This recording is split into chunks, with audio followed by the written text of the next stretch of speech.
to the Movie Club Emporium. And this week, things are going to get a little controversial because the movie that's really getting taken to the woodshed right now is the second part of this new reboot, requel franchise restart trilogy, The Strangers, Chapter 2. Now, if you want to know my thoughts on the first Strangers, not the original Strangers, but Strangers Chapter 1 from last year, go watch our video on that. I have it linked in the description.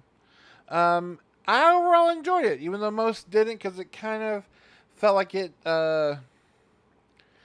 essentially retold The Strangers, but added a few more things to, like, expand the world. And so does this movie. I will say, just so you are aware, as much as I enjoyed the first movie, as much as I actually had fun with this one, it is definitely the middle film.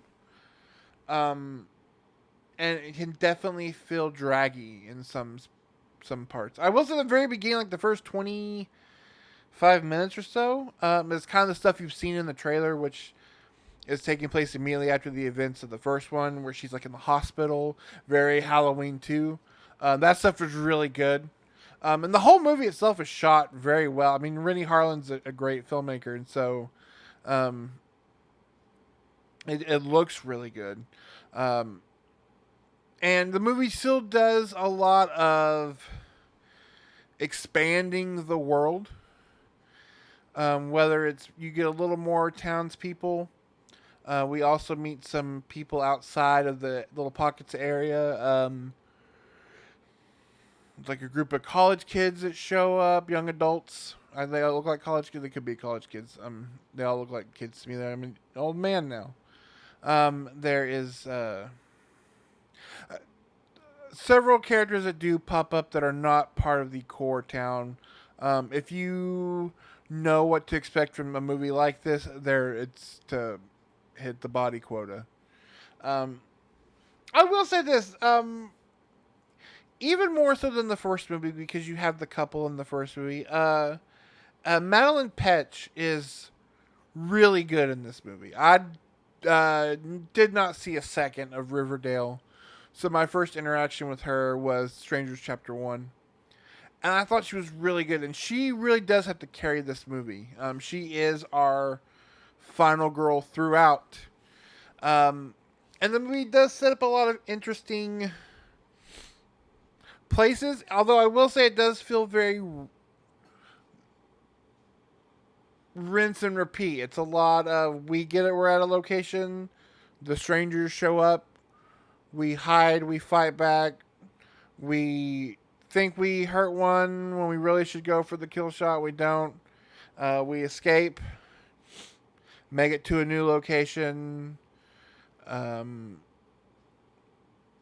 There's a little bit of lore. Strangers show up. We run. We hide. We fight.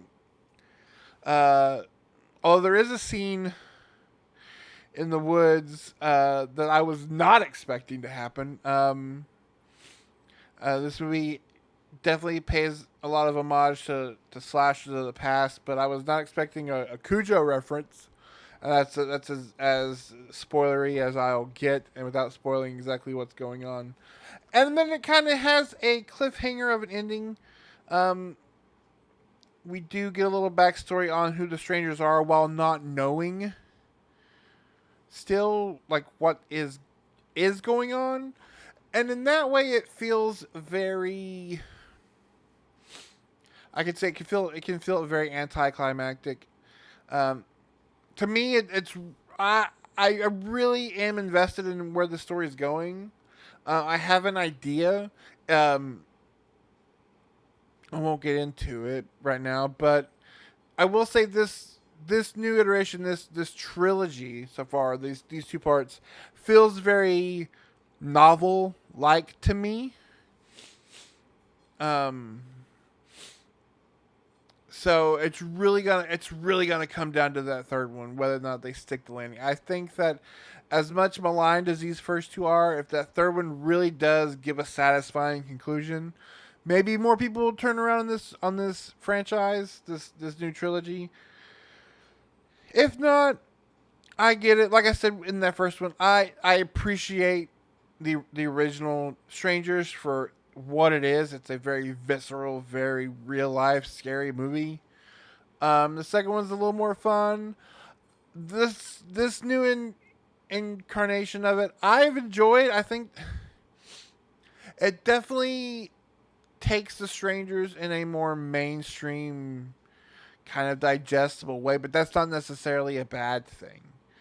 Um, Especially in a world where we're not, if you're a big slasher fan, you're not getting a lot of slashers movies.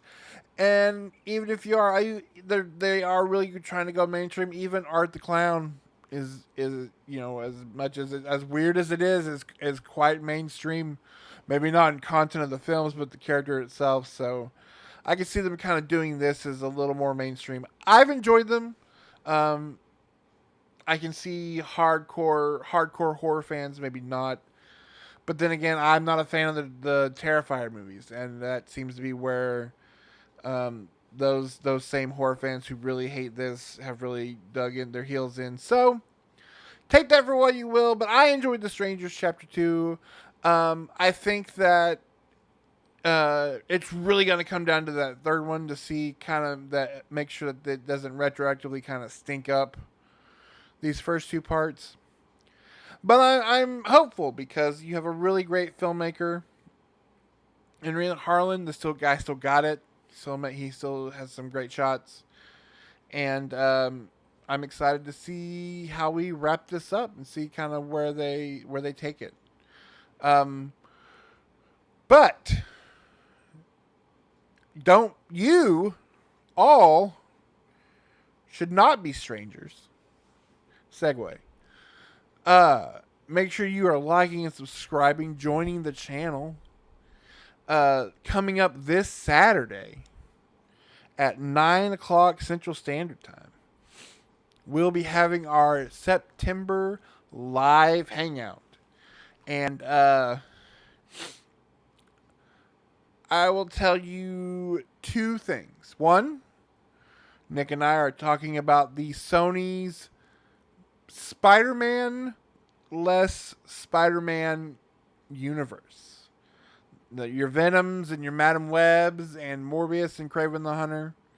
We're going to be reviewing and ranking those films. Plus, the second thing I can tell you is there will be more than one surprise Saturday night. So you are not going to want to miss that. Make sure you join us here at YouTube. Also at our Twitch channel, twitch.tv/MovieClubEmporium. Saturday night, 9 p.m. Central Standard Time. We're talking about Sony Spider movies and what in the world are we even doing over there. It's going to be so much fun. But not only that, next month is October, and it's Halloween Horror Month. And so I know we all apparently skipped the summer block party. I forgive you. But you are not going to want to miss Halloween Horror Month. This month, we're looking at the films of Clive Barker. Not the ones, not the major ones, because why do that? So no Hellraiser, no Nightbreed, but we are talking about 4 Clive Barker written and or directed films based on his works. And that is a tie-in with our October Live. I'll go ahead and tell you now. Nick and I are going to be reviewing and discussing both versions of Stephen King's The Stand. The Stand is one of my favorite novels of all time. I love the 1994 version, and this is going to be a first-time viewing of the 2020 Paramount Plus mini-series they did. So you're not going to miss that at all. So get your literary hats on, because we're talking 2 big heavyweights in the world of books and horror. But you're not going to miss this, because we're talking some wild, wild, weird movies all October. And then yeah, it's gonna be a lot of fun. And then don't forget Saturday night, not Friday night, Saturday night at 9 p.m. here live. And I will see you guys then. Bye.